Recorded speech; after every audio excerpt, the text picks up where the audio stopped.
Sa gitna ng saradong kalsada, isang yakuza na lalaki na nagngangalang Oda ang nagising at natagpuan ang sarili na walang suot at nasa harap ni Boksun, ang maalamat na asasin. Sa halip na patayin siya kagad ay ipinaliwanag ni Boksun na nalaman niya mula sa kanyang anak na si Jae-yong na dapat gawin ng patas ang mga bagay-bagay. Napag-usapan nila ito nang marinig nila ang balita tungkol sa senador na pinabulaanan ang lahat ng sinasabi na ang kanyang anak ay hindi makatarungan na natanggap sa kolehiyo. Kaya para maging patas ay binigyan ni Boksun ng espada si Oda para maipagtanggol ang sarili habang ang babae ay lalaban gamit ang palakol. Nagsimula ang isang matinding labanan sa pagitan ng dalawang napakahusay na mandirigma, ngunit sa huli, si Oda ang nakapatay kay Boksun. Gayunpaman, si Boksun ay makikita natin na buhay pa dahil ang nangyaring yun ay ang kanyang pagsusuri sa sitwasyon at panghuhula sa magiging resulta. Dahil hindi niya kayang manalo ng patas, nagpasya siyang mandaya at binaril na lang si Oda. Pagkatapos ay umuwi si Boksun, kung saan natuklasan niyang nagtatago ng sigarilyo ang kanyang anak. Dahil dito ay naalala ni Boksun ang nakaraan nang matagpuan siya ng kanyang abusadong ama na naninigarilyo kaya pinakain siya ng sigarilyo. Nang makauwi si Jae-yong ay maraming senaryo ang pumasok sa isip ni Boksun, kaya nang maisip na mauuwi lang sila sa pagtatalo ay nagpasya siyang wag na itong pagalitan dahil hindi na maganda ang kanilang relasyon. Nagagalit si Jae-yong dahil masyadong malihim ang kanyang ina at laging wala sa kanilang bahay na hindi alam na ang kanyang ina ay isang asasin. Kinabukasan ay lumabas sa balita ang pagkamatay ni Oda. Natutuwa ang CEO ng MK Enterprise na si Min-kyu, ang kumpanya ng asasin na pinagtatrabahuan ni Boksun nang makitang nagawa nito ng maayos ang kanyang trabaho. Gayunpaman, nagseselos ang kanyang itinuturing na kapatid na si Cha-min dahil alam niyang mahal ni Min-kyu si Boksun at mas binibigyang pansin niya ito. Samantala, nagsama-sama si Boksun at ang kanyang mga kaibigan na hitman para uminom. Lahat ay humahanga sa kanyang kakayahan sa paggamit ng espada at sa kanyang sweldo, na medyo mataas dahil siya ay rank S at pinakamahusay sa negosyo.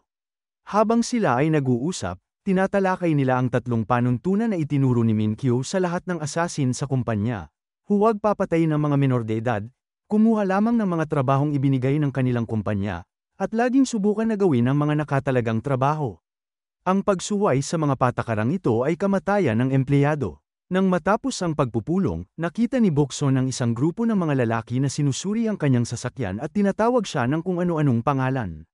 Ininsulto sila pabalik ni Boksun, ngunit bago pa sila makapagsalita, ang kapwa-asasin na si Han ay dumating at sinaktan silang lahat. Si Han ay kasing husay ni Boksun na dapat ay isang rank S rin, ngunit hindi siya na-promote dahil hindi maganda ang tingin sa kanya ng CEO.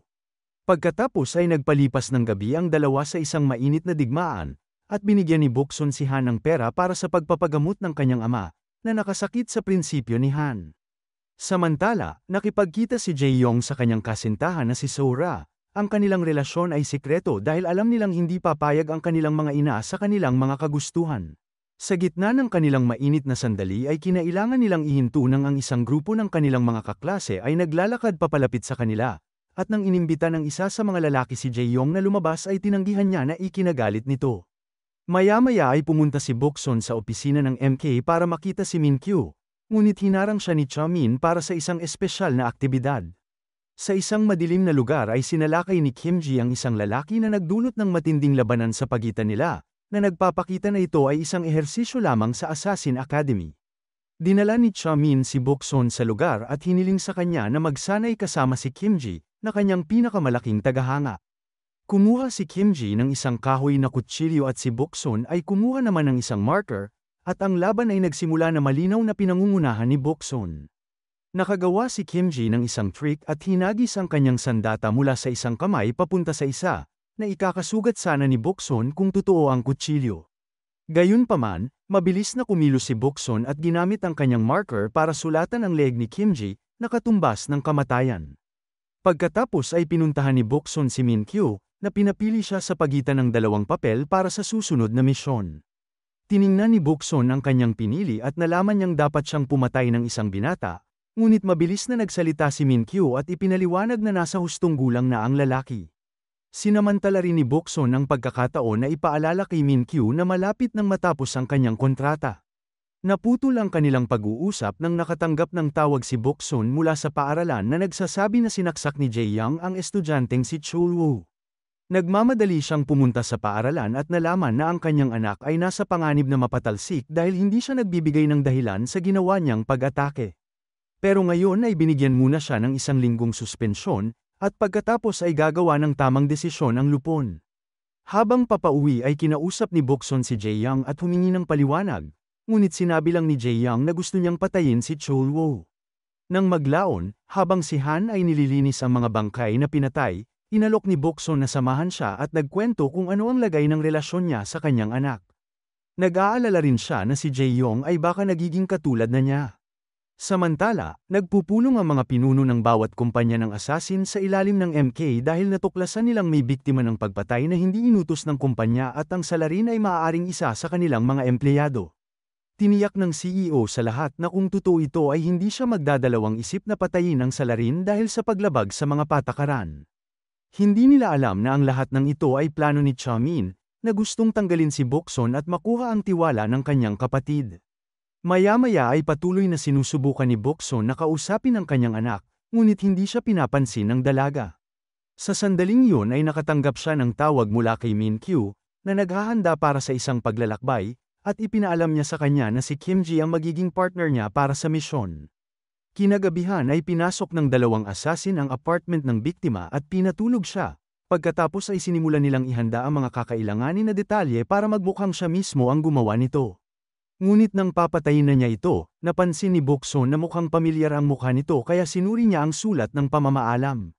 Ito pala ang anak ng senador, na pinapapatay ng ama dahil sa iskandalo.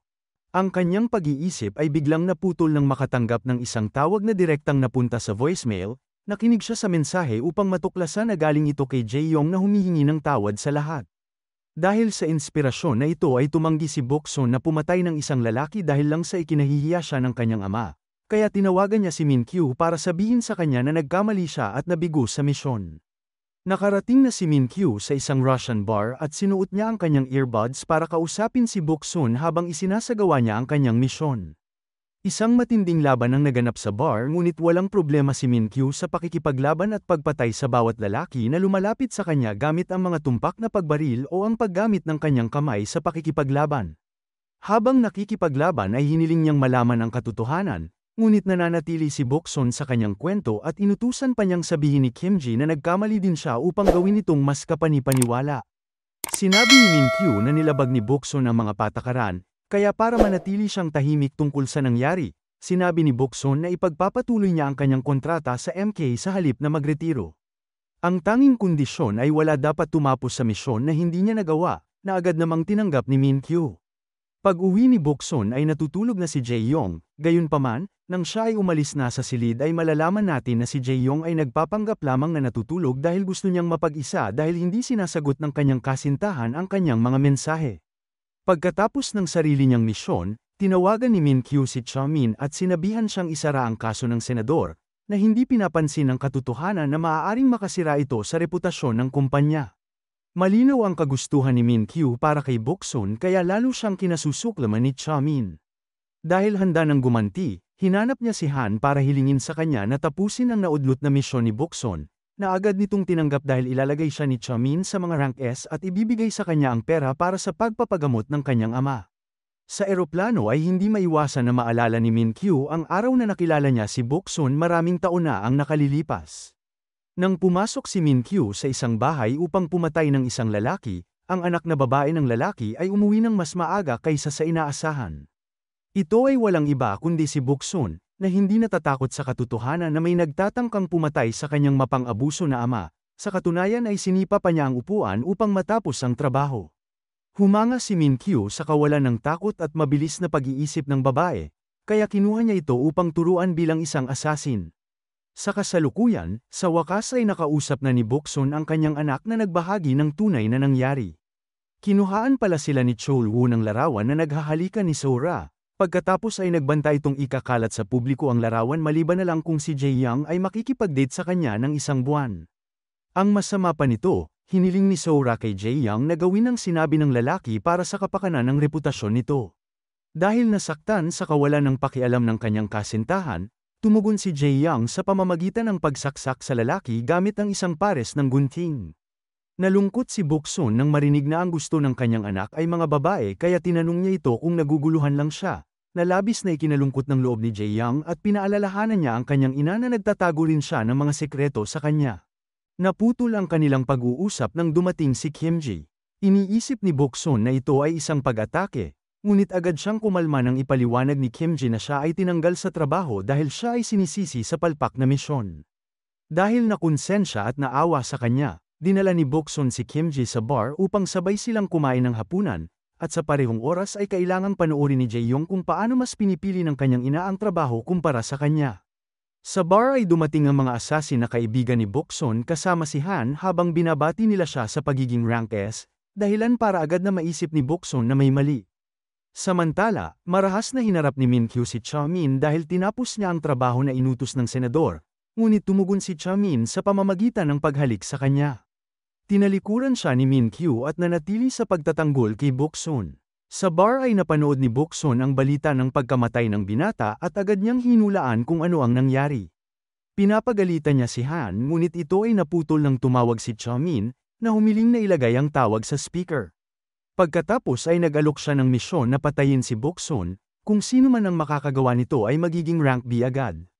Nagsimula ang isang mabangis na laban na kahit ang may-ari ng bar ay sumali, at nabigla si Boksun nang makitang nasa kanyang panig si Kim-ji na tinutulungan siyang patayin ang bawat isa sa mga lalaki. Isa-isa nilang pinapatay ang bawat isa gamit ang anumang kagamitan na mahahanap nila sa paligid, at sa huli ay si Han na lang ang natitira. Nang lumapit si Boksun para patayin siya, hiniling ni Han sa kanya na alagaan ang kanyang ama bago siya mamatay. Pagkatapos ay tinawagan ni Boksun ang tagalinis ng mga katawan at nagtaka kung bakit siya tinulungan ni Kim-ji. Kaya ipinaliwanag ni Kim-ji na gusto lang niyang mabuhay dahil alam niyang mas mataas ang pagkakataon ni Boksun na manalo. Pagkatapos ay nakatanggap si Boksun ng tawag mula sa kanyang anak, na nagtatanong kung kailan siya uuwi dahil kailangan niya siya. Gayunpaman, biglang sumulpot si Min-kyu at marahas siyang itinulak sa dingding, galit na galit dahil nilabag niya ang napakaraming mga patakaran at magdudulot ito sa kanya ng problema sa iba pang mga pinuno. Ayaw ni Boksun na marinig ito ng kanyang anak, kaya mabilis na sinira ni Min-kyu ang telepono. Pagkatapos ay dumating si Kim-ji at ipinaliwanag na si Cha-min ang nagpadala ng mga utos. Hiniling ni Min-kyu kay Boksun na pumunta sa opisina kinabukasan para mag-renew ng kontrata dahil yun lang ang paraan para maprotektahan siya nito. Ngunit tumanggi si Boksun dahil alam niyang ang pangyayaring ito ay nangangahulugan na kailangan nilang maglaban. Gayunpaman, nakita niya ang mga resulta. Nakita niyang posibleng matalo siya kaya wala siyang pagpipilian kundi tanggapin ang bagong kontrata. Pagkaalis ni Boksun ay hiniling ni Min-kyu kay Kim-ji na huwag sabihin ito kahit kanino.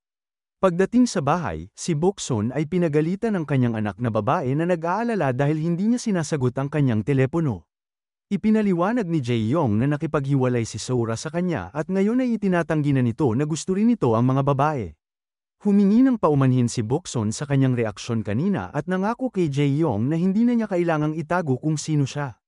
Pagkatapos ay umiyak siya, kaya napagtanto ni Jae-young na ang kanyang ina ay nagkaroon din ng hindi magandang araw sa trabaho. Pinag-usapan nila ang mga naranasan nila sa kanilang buhay, habang si Boksun ay patuloy na pinananatiling sekreto ang mga detalye. Ngunit biglang umamin si Jae-young na minsan ay nakakita siya ng baril at peking pasaporte sa bag ng kanyang ina. Dahil dito ay naisip ni Jae-young na ang kanyang ina ay CIA at dahil medyo magkasundo na sila ng kanyang anak ay hindi niya ito itinanggi. Kinabukasan, nagsagawa ng pagpupulong ang mga boss ng kumpanya para talakayin ang pagpatay sa kanilang mga tauhan, pinaghihinalaan nilang may kinalaman si Min-kyu dito. Ipinaliwanag ni Min-kyu na ipinagtanggol ni Boksun ang kanyang sarili at nag-alok ng pera. Ngunit ang ilan sa mga boss ay hindi naniniwala sa kanya at hiniling sa kanya na tapusin ang mga bagay para sa kanyang sarili gaya ng sinasabi sa mga patakaran, ibinigay pa sa kanya ang isang kutsilyo upang gawin ito.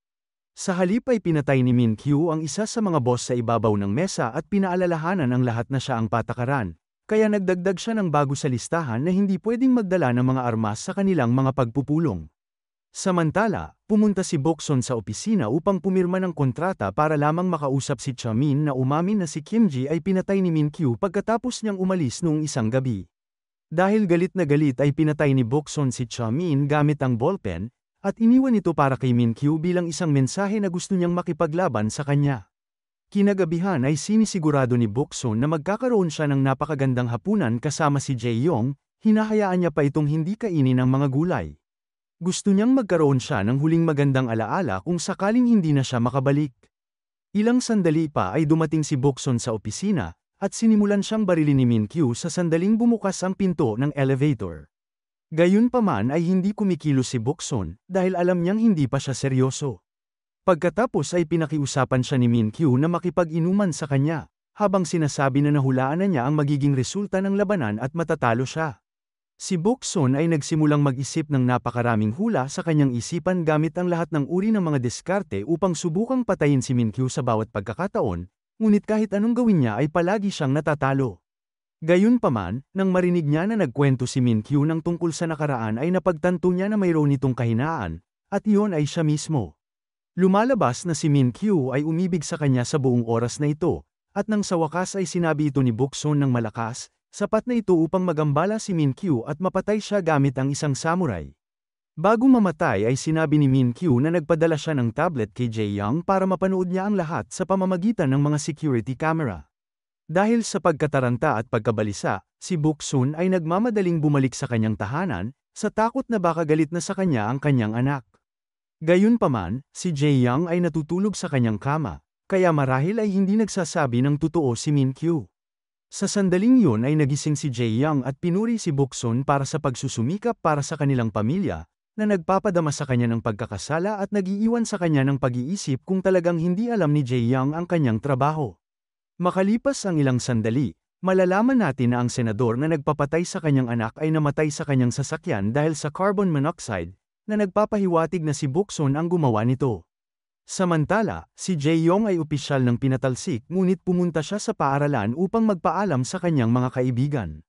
Nakipagkamay siya kay Sora at nilapitan siya habang iniisip kung hahalikan siya sa harap ng lahat o papatayin na lang siya. Pagkatapos ay nakipagtitigan siya kay Chulwoo habang hinahawakan niya ang kanyang leeg, na nagpapaalala sa binata kung ano ang kaya niyang gawin. Dito na nagtatapos ang kwento, sana ay nagustuhan mo ito. Kung hindi ka pa nakasubscribe ay mag-subscribe ka na upang matulungan mo ang channel na ito. Mag-comment ka na rin tungkol sa kwento. Salamat!